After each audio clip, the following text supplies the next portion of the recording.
DJM TV.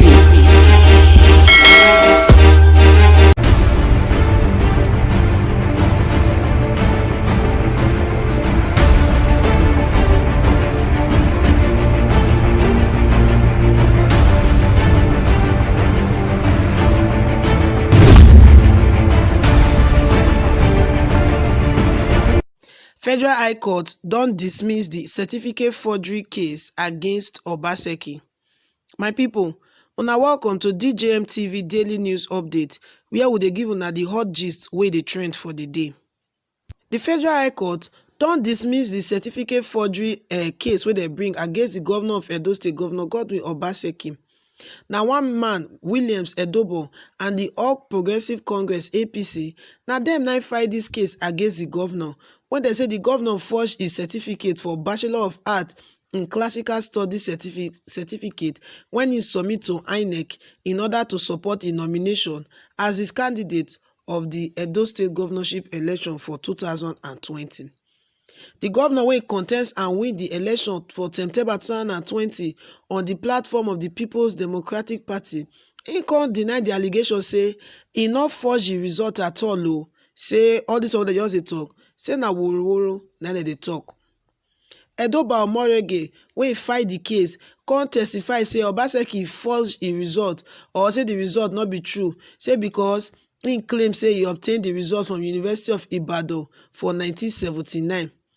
Mr. Omorege wey be professor, he tok say the certificate wey dem submit give INEC for the purpose of the 2020 election, e no get date and signature of the registrar no dey for the certificate. He say therefore the certificate wey the governor present for the last election e different from the one wey he submit give INEC for 2016. He come tok say Mr. Obaseki lie under oath and he submit first or forged certificate give INEC. Well, the second person wey dem call Koko, he come tok say Obaseki submit him result give INEC ahead of the 2020 election, although he no dey part of the INEC team wey receive the documents for the election, for the purpose of the election.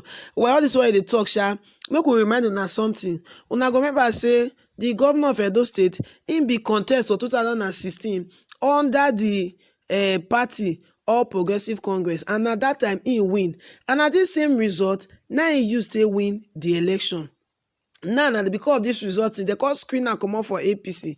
He come say okay, no wahala. He come go People's Democratic Party. They come see the result. They come screen am in. INEC screen am in.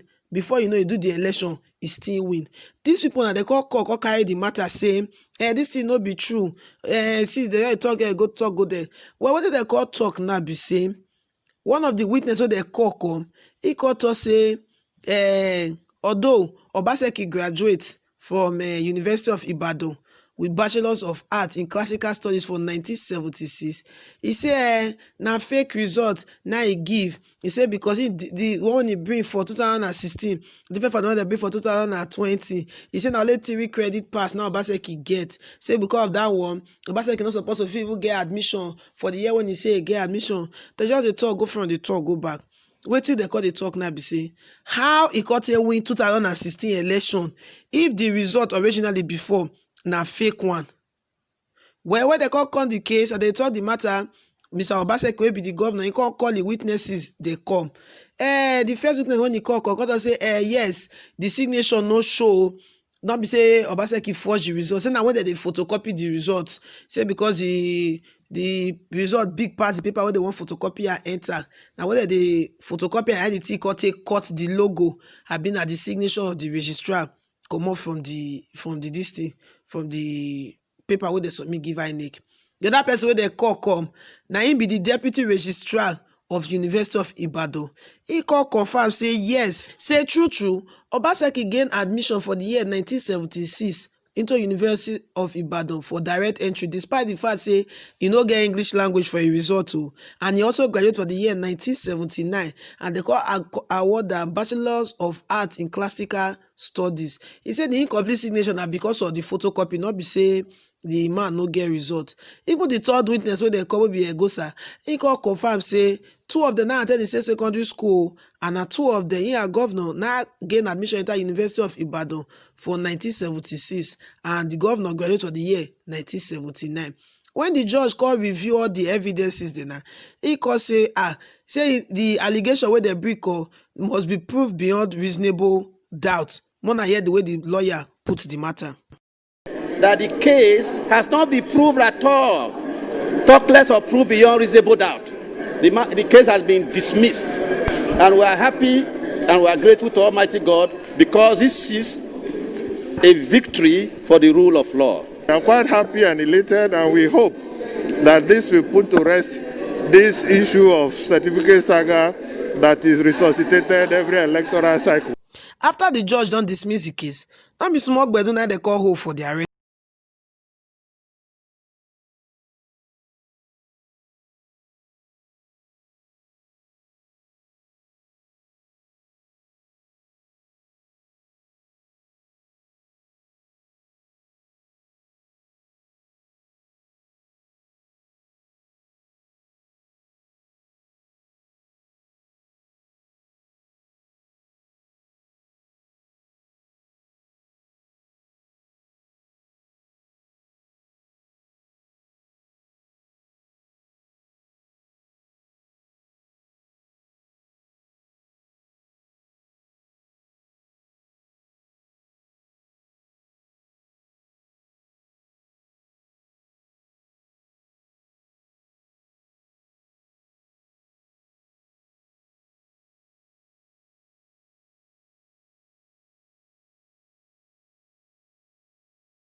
Many people don react differently to this court case.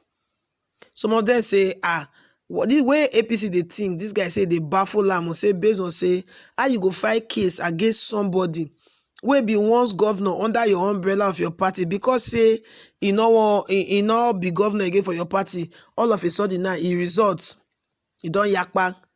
Another guy called the talk again say, shebi we know say PDP still challenge this result that time for 2016 when Obaseki still win election. PDP still challenge this result matter, say the guy result fake, the guy result this, the guy result that, because they won't use present day standard. Another guy called ask this question very important. Say why e be say anytime our leaders they won't get problem at all, it always be their certificate.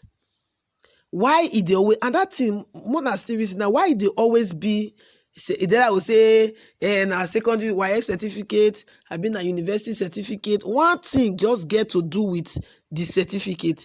E get how the thing dey be. We never understand. Like all our leaders say maybe they'll go school again to do this matter.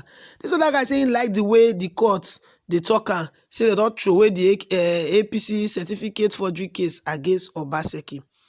Well, for all this matter, I don't know how you see it, but well, to me, I not reason like that. Say why they go. My own reason be say you're not supposed to even challenge this thing at all, because this guy don't first be governor before, and at this same certificate now in use. Congratulations to Mr. Governor Godwin Obaseki of Edo State. We congratulate you, sir. Sir, you don't win your case for court. We go like make you score now, make you call the face some of the serious issues the way they happen for the state, like issues of security, very very important security, and then make you continue your good work the way you start for your first tenure. What my people, how you see this matter? Talk for the comment section. We dey listen to you. Now here we take on to the end of our daily news update. But don't forget to like and to share this video, subscribe to this channel, and still be on again and sister Laworo Favor for DJM TV News.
Many people don react differently to this court case. Some of them say, the way APC dey think, this guy say they baffle am, or say based on say how you go file case against somebody wey be once governor under your umbrella of your party, because say e no be governor again for your party, all of a sudden now e result e don yakpa. Another guy called the talk say shebi we know say PDP still challenge this result that time for 2016 wey Obaseki still win election. PDP still challenge this result matter, say the guy result fake, the guy result this, the guy result that, because they wan use present day standard. Another guy called ask this question. This question very important. Say why e be say anytime our leaders dem wan get problem at all, e dey always be their certificate. Why e dey always, and that thing more na still reason now, why e dey always be then I will say na secondary WAEC certificate, I been a university certificate. One thing just get to do with the certificate. E get the thing they be. We never understand. Let's all our leaders say maybe they'll go school again to do this matter. This other guy saying like the way the court they talk and say they don't throw away the APC certificate forgery case against Obaseki. Well, for all this matter, I don't know how you see it, but well, to me, I not reasoning like that. Say why they go. My own reasoning be say you're not supposed to even challenge this thing at all, because this guy don't first be governor before, and at this same certificate now in use. Congratulations to Mr. Governor Godwin Obaseki of Edo State. We congratulate you, sir. Sir, you don't win your case for court. We go like make you score now, make you call the face some of the serious issues the way they happen for the state, like issues of security, very very important security, and then make you still continue your good work the way you start for your first tenure. What my people, how you see this matter? Talk for the comment section. We dey listen to you. Now here we take on to the end of our daily news update. But don't forget to like and to share this video, subscribe to this channel, and still be on again and sister Laworo Favor for DJM TV News. DJM TV.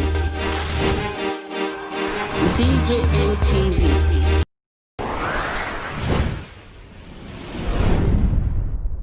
Fulani people don't say no, they don't like it.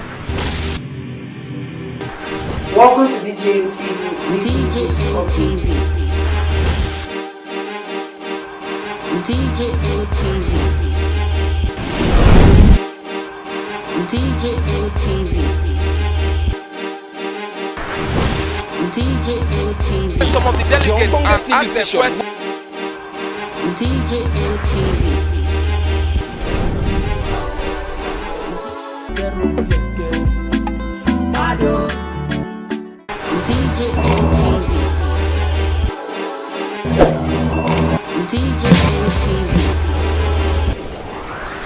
DJM TV.